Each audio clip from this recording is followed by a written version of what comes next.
Matthew Ledvina is a specialist tax advisor for ARIM strategies and a director for a fintech company in London which focuses on asset-backed lending.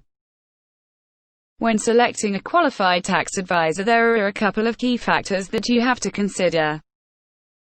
First, the most important is relationship. You need to be able to trust your advisor. These people are handling everything on your behalf, handling very important information that you are engaging with the government. This means that you need to like them. You need to be able to connect them whenever it is necessary. Second factor, knowledge. You want an advisor who knows what they're talking about. This requires a certain level of expertise. Have you measured expertise?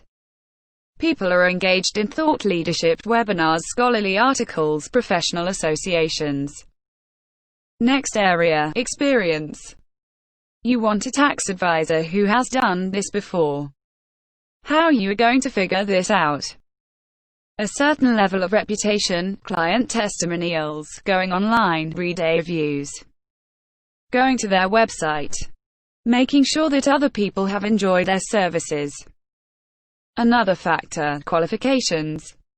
If you're going to be engaging with IRS, you would need to make sure that your tax advisor is able to do this on your behalf.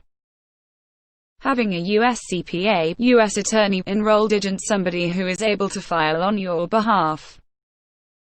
It's very important for you. Last but not least is sustainability. You need to know that your tax advisor is going to be there for you, and be there for you in the long term.